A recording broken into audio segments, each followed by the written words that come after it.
You used the mobile recording kit. Yeah. It's good. I mean, the mics picked up great. I think the mics are great. They picked up a lot of background. I don't think they did. I haven't heard it with the closed eared headphones on. I just heard it through your speaker. It sounded good. I think it sounds good. The mics did a great job of picking up the guests. It did not do a great job of filtering out the background. You'll hear more when you put it in your headphones. It's fine. It's like when we recorded at Gen Con last year. Just the fact that we were there was awesome. And it didn't matter what was happening in the background. And it only added to it. So I think it's great when we can get out on the road and record. Fair enough. I think it's just me who has ingrained it in your head that audio is the most important thing. It was one of the things that I pitched to the guests. We're going to make you sound good. It's because we re-recorded the first episode we ever recorded like 5 times. And then a couple more after that, 3 times until we really felt like we had the audio right. I'm Hunter Pence, and you're listening to the Misplay podcast. Oh, yeah.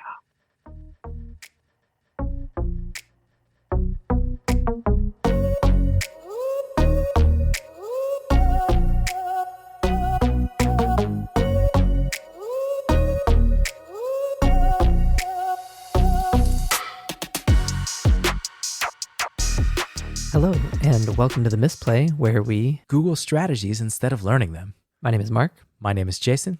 ChatGPT not winning you many games. It hasn't yet, but it will. I played Quacks of Quedlinburg, and it's a game that I learned while I was home in New York visiting family and friends, and I loved it. We're going to buy it. I tried to stay off the internet and not read about it after my first play because I really wanted to just know how to win. And I did. But after the second time, I started Googling strategies. I wanted, what are you supposed to combine to really go off? And now I've done it. But I didn't at first. And I want my family to know that I wasn't cheating them when I played them. I lost most games I played. Seems like your family brings out your competitive side of your gaming. I think they would say that about me. We are a week from Gen Con. Are you terrified? I'm a little bit salty. Salty? Yeah. Why are you salty? 8 o'clock in the morning is really early. Oh, yeah. The First Exposure Playtest times. We're going to be in the First Exposure Playtest Hall, 8 a.m. to 10 o'clock each day. Thursday, Friday, Saturday, and Sunday. So 2 hours we're going to be in the hall. I didn't try for that time. I tried for 10 to 12. I wanted to be consistent. I just wanted to be one time all week. But they gave us 8 to 10. You can't be salty about that. You have to be. Let me be salty about it until we get there. And then when we get there, I will be thrilled to be there and have live playtesters, and coffee's on you. Coffee's on me. I will be my lovely chipper self with my coffee in hand. buymeacoffee.com/themisplay. We'll talk about that in the future. I see what you did there. This week, while I was in New York, you went to Oakland. You were at the East Bay Board Game Convention. Tell me a little bit about it. It was a really fun, intimate event. It was at the Oakland Marriott City Center. The con was really fun. I spent most of the time that I was able to be there in the proto spiel, where players would just put out signs that said, "We want players." It was both playing designers' games who were leading playtests, and it was also just a game room for playing in. So I spent most of my time there. I had a lovely time. I met 3 really cool designers who were willing to share a little bit of time and talk about playtesting and prototyping and feedback and what to expect at Gen Con, and even some next steps that we haven't even considered yet. It was time really well spent. I really enjoyed the 3 games that I got to play: Heist, Fury of the Elements, and Devil's Dice. And I'm looking forward to hearing your thoughts on their advice for us today. Like the audience, this is going to be my first time hearing the audio as well. I know that you asked them about elevator pitches and you asked them about advice going into Gen Con. And I think you told me that at least 2 of the people you talked to have previously been in the First Exposure Playtest Hall with games. Yes, Mark from Fury of the Elements and Brooke from Devil's Dice have both been in the First Exposure Playtest Hall at Gen Con. After each interview, we'll stop for a second and we will talk about some of the action steps that we can take from their advice. But before we do that, today's episode is sponsored by Board Game Casual. Board Game Casual is a YouTube channel welcoming people into the board game hobby with video reviews, recommendations, unboxings, tips for accessorizing on a budget, and more. They have an excellent design video series that we've been learning a lot from. One episode in particular features an idea I wish we had, Mark. They take an existing game and explore how they would redesign it. That'd be a cool set of short videos that we could do. Give Board Game Casual a view at Board Game Casual on YouTube at Board Game Casual channel. I'll even let you do it this time. So, where are we? The format we talked about was let's listen to the interview clips, let's go through kind of takeaways, and then turn those takeaways into things that we're going to bring with us to Gen Con. There was a nice sense of narrative progression to me in that our guests were all at very different places in their design, develop, crowdfund, playtest, publish. So what we're going to present is we're going to present them in order of earliest in the process to most developed in the process in terms of where they are in the production of their game. So the first clip we're going to hear is Gregory with Heist. Hello, and welcome to the Misplay, where we failed to recognize end-of-game conditions and failed to meet them because we weren't paying attention. My name is Mark. My name is Gregory. Obviously, Gregory, you are not Jason. That is correct. We're here at East Bay Board Game Convention, and I'm in the protospiel getting pitches and learning how to play games so that we can do a better job at Gen Con when we're in the First Exposure Playtest Hall. Gregory, welcome to the show. Thank you very much. Before we start, tell us a little bit about yourself as a gamer, and then I'm going to ask you to pitch me your game that we just played. It was wonderful, and we want to hear about it and have you share it with our audience. Yeah, I actually didn't grow up playing games. My parents both hated games, so we never played any, and I discovered them when I went back to school later in life. But then I dove into it headfirst, and I host a meetup group, LGBT board gamers meetup group in Oakland. And I've made a lot of friends that way, and I just got an idea for a game and really wanted to try creating a game, and so I started several years ago on this idea for the game that I'm going to be talking about today, which is Heist. Before we get into the origin story, give us the elevator pitch for the game.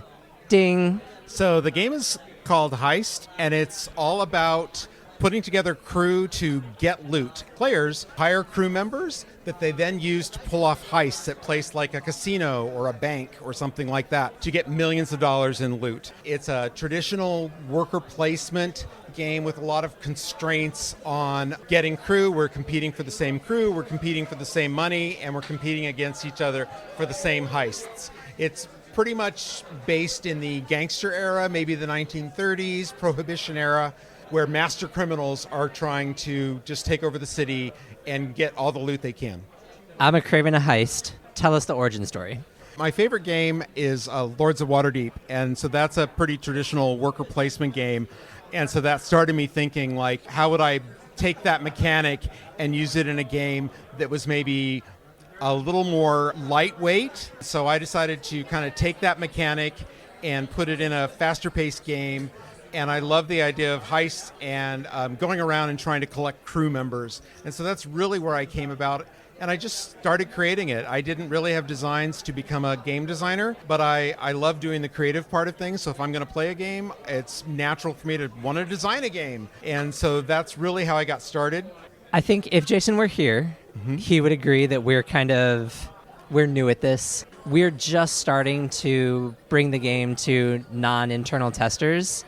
Where are you in terms of testing the game and looking for a publisher? Well, I'm also very new at this. This is my first game. So what I decided to do is really work on getting a prototype that had all the mechanics and the art and getting that tested. I've been testing a prototype 9 months now. I've also done a lot of testing on Tabletop Simulator on Steam. That's a much faster way. If you have a group of people who own Tabletop Simulator, I just get the graphics and upload them, and I don't have to do the pasting and the cutting and all that kind of stuff. So a lot of playtesting, a lot of iterations and changing of the mechanics and the art and that sort of thing. Really wasn't sure exactly what my marketing path would be. I wasn't saying, okay, I'm going to get on board with a publisher, or I have to self-publish because I don't want anyone messing with my game. I just sort of worked on the game and leaving the rest to later. I certainly have gotten a lot of information from people and places I've looked online that it's really hard to get a publisher interested in your game. So I kind of just dismissed that out of hand and decided I was going to self-publish. I also know Kickstarter and GameFound are,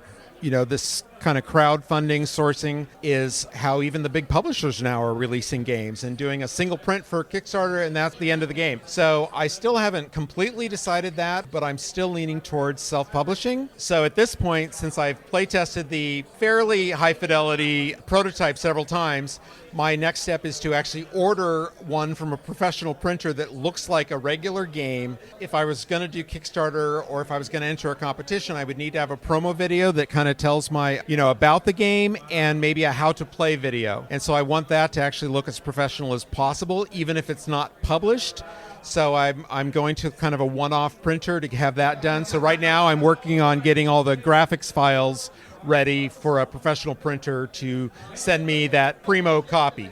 Last question before I let you go. You're a little further ahead in the process than where Jason and I are at with our game. What advice do you have for small designers that are maybe a little bit behind where you are? One thing, just industry-wide, I would love to see small designers work together more. I know there are people who have designed games who are like, I'd love to create a co-op or get into publishing or something like that. And I know that's not a short-term immediate goal, like what do you do next? But I feel like there's a lot of room for that in the game community. There's a lot of independent game designers out there. There's not very many publishers who are willing to look at independent game designers. So I am currently in the phase of making as many connections with other game designers as possible so we can learn from each other. If you haven't already done that, I would highly recommend it.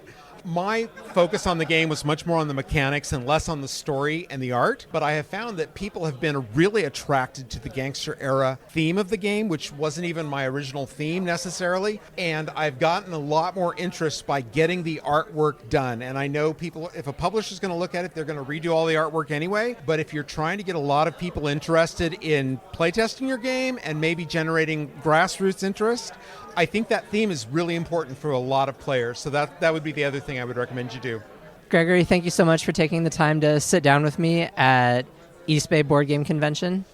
I had a lot of fun playing with Heist, and we're going to trade contact information behind the scenes. We want to know when and if Heist moves to crowdfunding or whatever mode of self-publishing or publisher that you find. I'm very interested in networking with as many designers as possible, so I'm looking forward to that, and we'll stay in touch. Pleasure meeting you. Take care. Likewise. Thank you. I love that you got a misplay from him. Did you do that with everybody? I did. Okay, nice. Good tie-in. Well, before we had the plan for the show, I was like, oh no, I'm doing the show all by myself. It's just going to be them. So I wanted to give a little bit of continuity from the show. But I thought it was a nice way to kind of have something a plan that everybody would respond to. I really like his Lords of Waterdeep origin story because I love that game as well. And I love the idea of, I kind of mentioned it earlier when I was talking about Board Game Casual. Like, here's a game that they like, but I think there's some things I want to change about it or a different theme that I want to put with it. So I really like that as an approach for designing a game. Promo video. They talked about a promo video. We got to do that in the future for sure. I feel like that's still pretty far beyond where we are right now. We are. What we're not far away from is, and if we're thinking about the action items we would take from what Gregory was saying about Heist, was this idea of working together and connections. Let's start here, Mark. Last year we went to Gen Con. Yes. How many business cards did we walk away with? I walked away with one.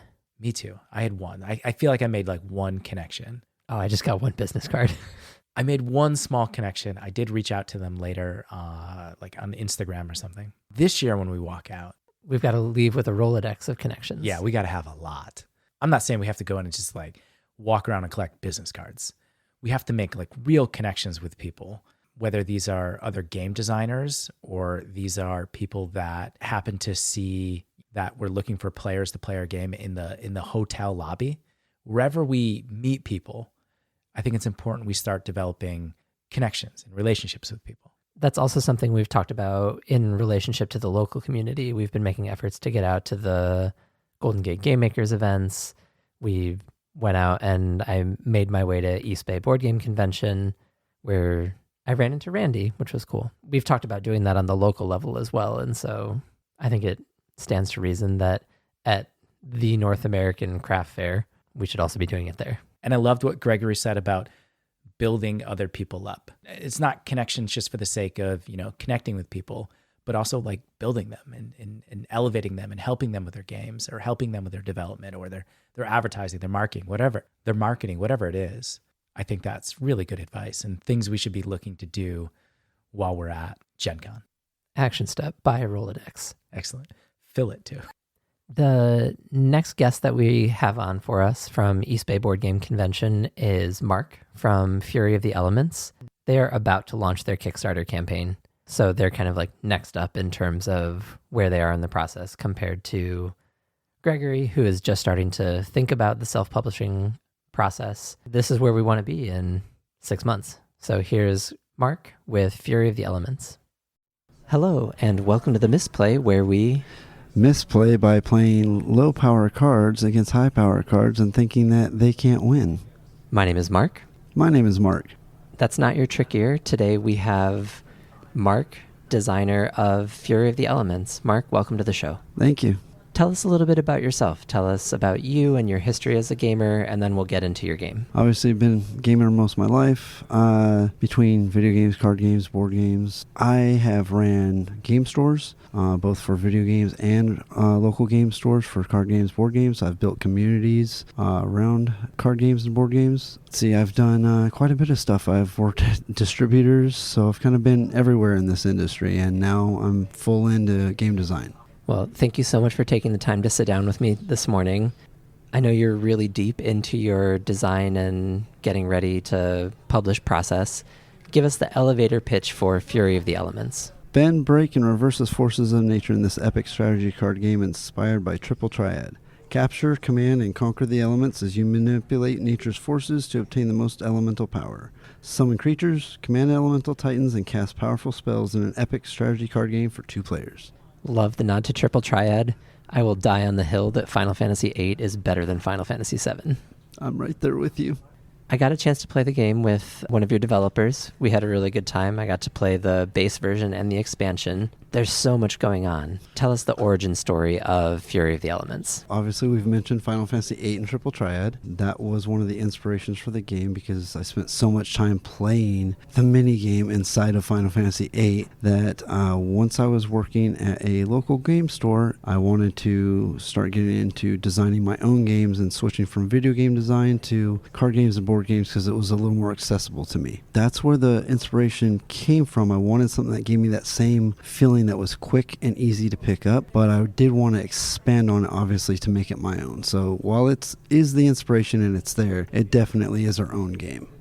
Jason and I are on our way to the First Exposure Playtest Hall at Gen Con with a reasonable but early build of the game that we're developing. We're currently calling it Currents.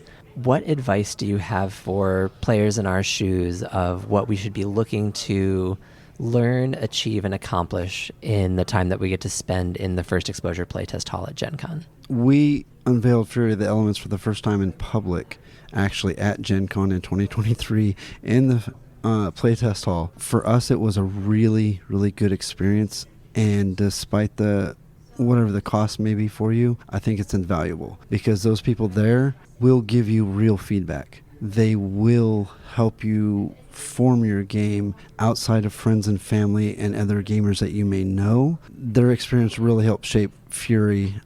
Even though the game was mostly done at that time, it really helped shape some mechanics. So I really think that you going there is probably one of the best things you could do. Take their feedback, take the criticism, good, bad, or indifferent. If you get a 1 or 2 off of what they say, well, this doesn't work this way, or this should work this way, but you get 80 other people that don't say anything, then it's probably not an issue you need to address. How did you collect and aggregate the feedback that you got? So another piece of advice I'd give you is make a very simple, one-sided, short playtest feedback sheet. Make sure that when they come to the table, that they understand, hey, you're looking for feedback, and we would like to talk to you after you're done playing the game, and fill out this short little forum because it's just going to help you make a better game. And that's why you want their feedback. You want them involved in this process. And that worked out great. As soon as I got home, I went through all those sheets and got some very invaluable feedback that way. And I probably wouldn't have been able to remember it. We had over 85 people play the game, so it's a lot to remember everybody. I'm here and take good notes. Before we wrap up, again, thank you for coming and spending a little bit of time to share your wisdom, expertise, and experience with us. How can people follow the Fury of the Elements? Biggest ways to follow us would be on Instagram at FuryCG. You can look up and search Fury of the Elements on Kickstarter. We're getting ready to go to Kickstarter hopefully next month in August. That is the absolute best ways you can follow. On the Kickstarter pre-launch page is also our Discord link. That would definitely be a good way to follow us. I don't think you heard it here first, but you definitely heard it here from good source. Mark, thank you so much for sitting down with us, and good luck as you move into launching the Kickstarter. Thank you so much for having me. I don't know if you felt the way I did, but I think that was the funniest moment in our podcast ever. You go, "My name is Mark," and then they go, "My name is Mark." I don't know. To me, it was just hilarious. It was just so funny. We had a chuckle about it when we were playtesting Devil's Dice together. Okay. That's the first time I heard Mark's name. How did you like Fury of the Elements? So I think it's cool that you played all of these games as well. How did you feel about Fury of the Elements? You actually sent me a link while you were at the con and said, "I need to check this out." So I went to their website. How was the game? I really enjoyed it. It was very nostalgic for me. When I was playing, I observed that it played very similarly to this game called Triple Triad, which is a mini game in my favorite Final Fantasy. And he was like, "That's exactly what it is." Oh, okay. And then proceeded to say, like, it's that, but it's all of this extra too. The game in Final Fantasy is very simple.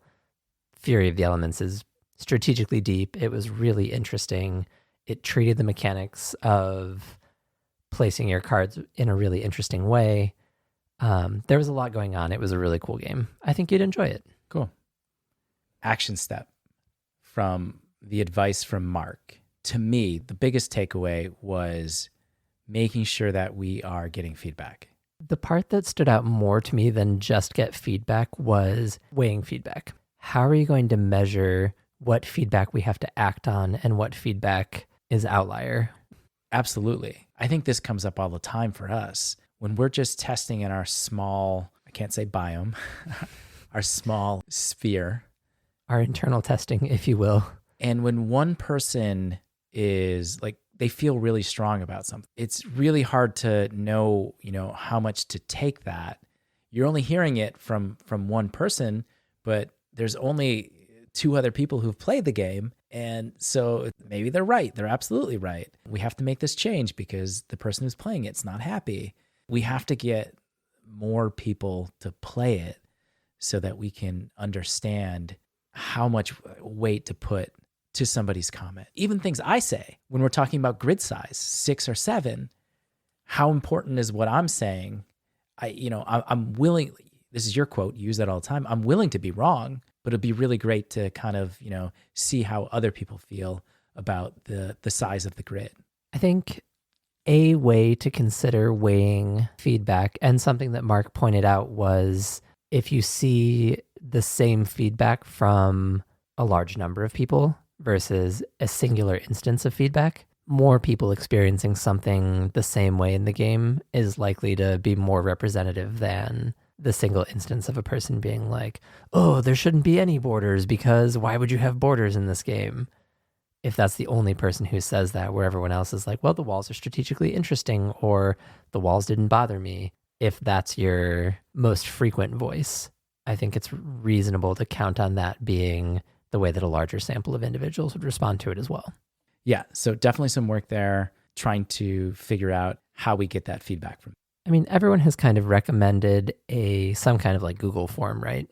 Or a form that you can fill out in the moment on the spot so you get immediate feedback before people walk away from the game.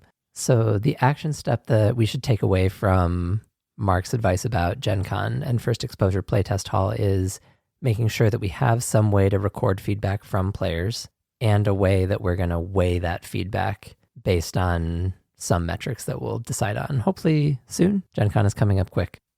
But I'm glad that you brought that up because Brooke from Devil's Dice kind of expanded that concept of feedback even further for us in their interview.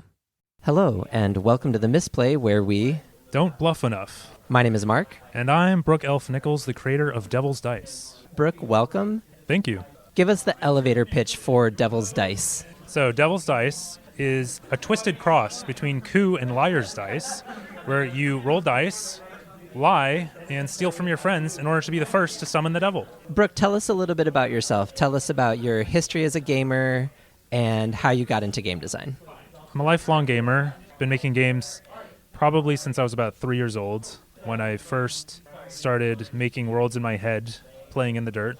Next, I moved on to carnival games that I would make as a young child. I made my own cardboard box pinball machine once. When I was a little bit older, I got into my local gaming community and got really into this game called Dungeons & Dragons Miniatures. And there I made lots of great friends, and it was a formative experience because I saw that this could be a lifelong passion. Later, I would very much enjoy games like Coup. It's a little bit sinister, lying to your friends, but there's also something joyous in sort of sharing this playfulness. That really inspired me, I think. All right, so there's bluffing, there's dice rolling, there's hidden information, there's stealing and you're in a race.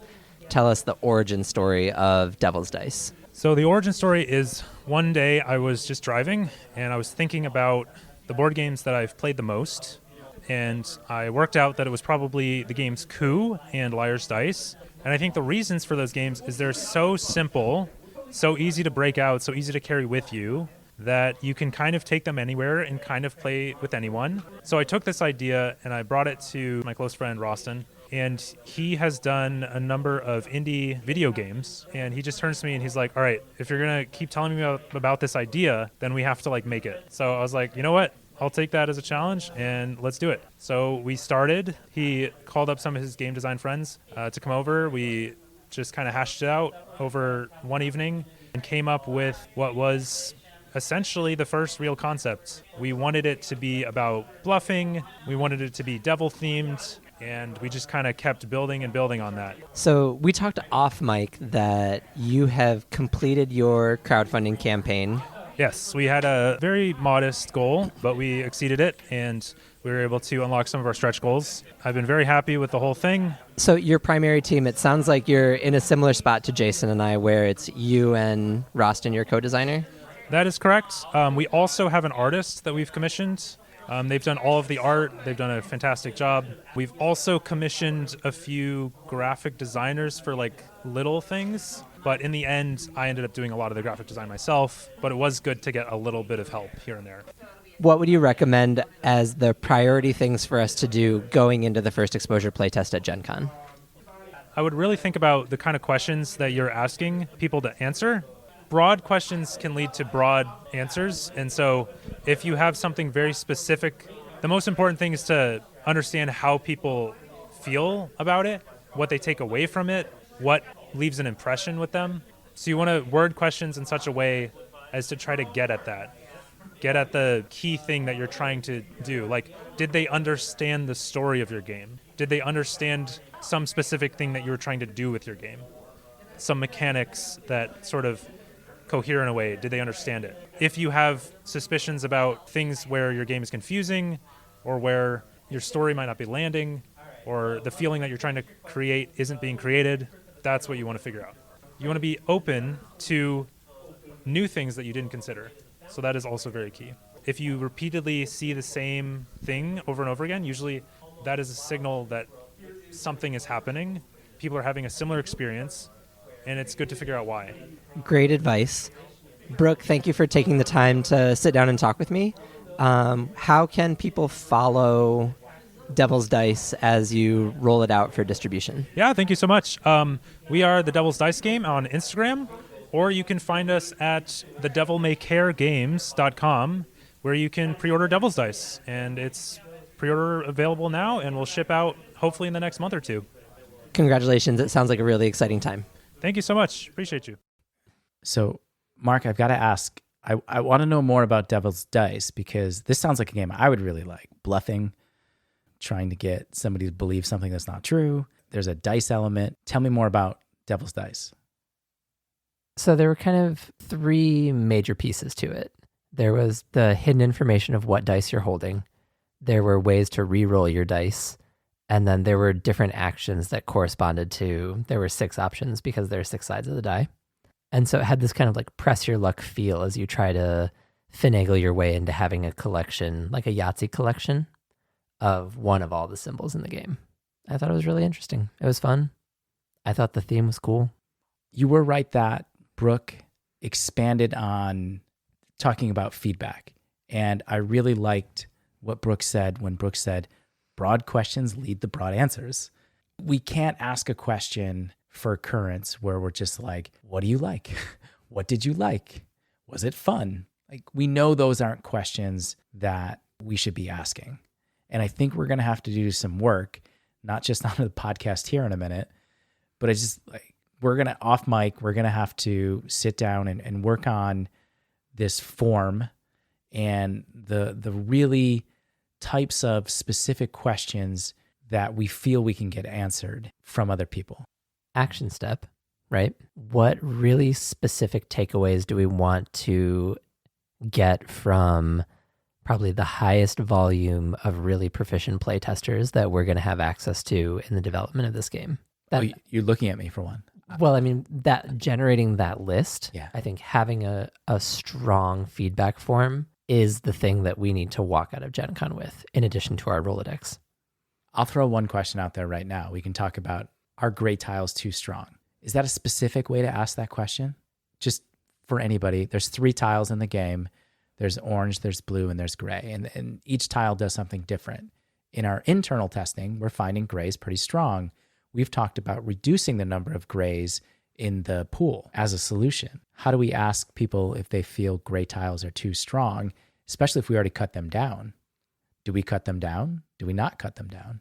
Do we change it to a different mechanic? Well, that's just option C. Always be pivoting. Always be pivot. That's our motto over here at the Misplay. I mean, sometimes you have to pivot from what color you're trying to assemble your pattern in. Legit strategy. No, you're right. I think are gray tiles too strong? I do think is something specific that's worth investigation. But I would wonder if maybe a better way of asking the question is, do the different ways of manipulating the board feel balanced in how effective they are at advancing your game plan? Okay. Or disrupting your opponent's game plan? Suffice to say, we have to spend our time leading up to Gen Con to really generate a feedback form based on the things that we don't understand about the game yet. Great. We got a week to do that. And looking at my watch here, just a few days to go. It's coming up fast. So it was really great that you went there. We talked about what our takeaways were going to be just from listening what the 3 designers were talking about. And you kind of did one of those. One of those takeaways is connections. Like what you did last week and what you're doing right now is, developing connections with people. That's really, really important. So just to summarize what our takeaways were: connections. That was the first one from Gregory with Heist. Getting some form of feedback from Mark with Fury of the Elements, and then figuring out how to weigh that. Is what they're telling you important enough to make a change in the game? And then lastly, with Brooke from Devil's Dice, we're talking about how to make sure that when we're asking for feedback, we're doing so in a very specific way, that we're not asking broad questions. We have to understand what we want to know. And this is something I'm so bad has yelled at me about a lot over the last couple of weeks, is making sure that I understand what I believe the game to be and what sort of questions I should be asking people who are testing it, not just going, was it fun? Would you play it again? Well, those are good questions. There's not a lot to be gained from that. And then the only other thing that we haven't talked about, we didn't talk about it at all with any of the interviews, but it was one of the reasons that we wanted you to go to this, was to get elevator pitches, to hear people talk about their games, because we really have to do a good job of that. We really have to do a good job of this at Gen Con. We want to make connections with people, that could be manufacturers, and we want to be really snappy. You like my snap, yeah. We want to be really snappy with what we think the game is and how we can entice people to go, oh, that sounds cool. So you and I both wrote our own elevator pitches before the show started. I'm glad you came back to that because I was like, oh no, we did this whole show and we haven't talked once about the whole reason that I pitched this format to Jason. Pitched. It's good. So I'm glad we're doing this. It's going to be an interesting experiment to see how aligned our vision for the game is. Oh, yeah. You have yours blacked out. I can't even see yours now. Why don't you go first? Ding. Oh, hey, what's up? Hello. How you doing? We've done this before, Mark. You can't just walk into an elevator and start pitching your game. You can't just walk in and just launch into your game title. You haven't even said hello. They haven't asked you. Someone to oh, what are you doing here? Are you here for Gen Con? I am. Are you? Yeah. I'm developing a game. The game is called Currents. It's a 2-player abstract board game where you're trying to make your secret pattern, but also accidentally helping your opponent make theirs. You push, pull, and swap tiles on a shared board while occasionally screaming internally, "Why would you do that? What are you even trying to do?" The first to make their pattern wins.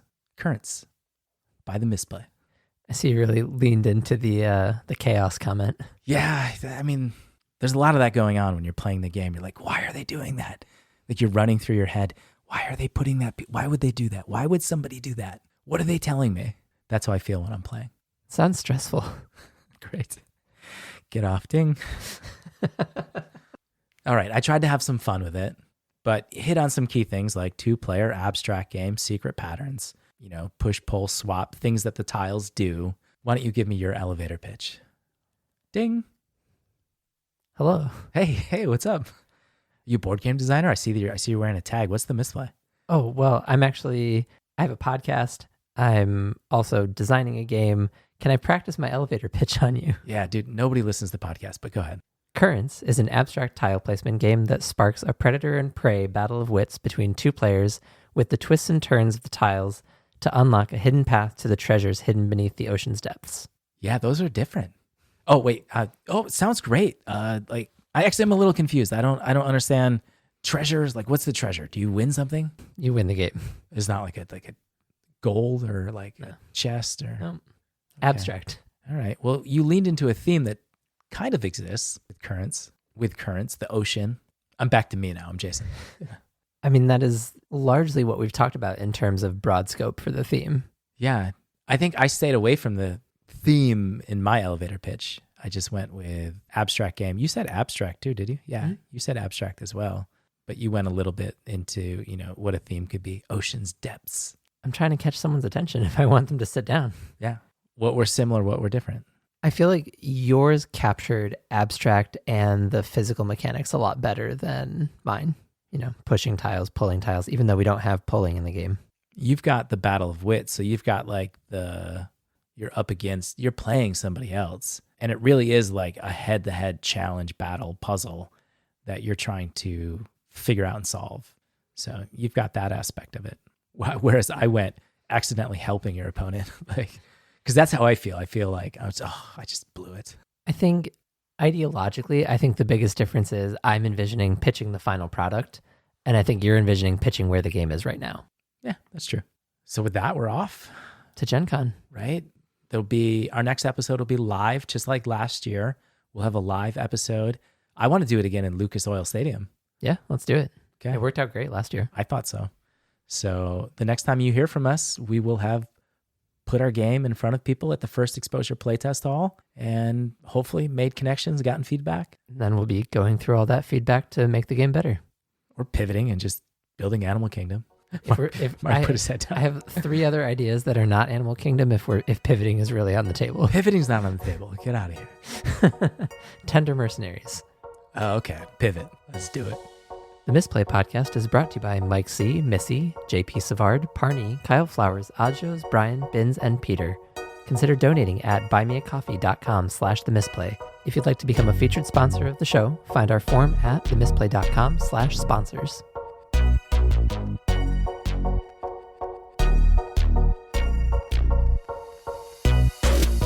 The August newsletter is going to be due. So is the June newsletter. You got to move past June, Jason. Oh my goodness. The Misplay is hidden in those 2 comments.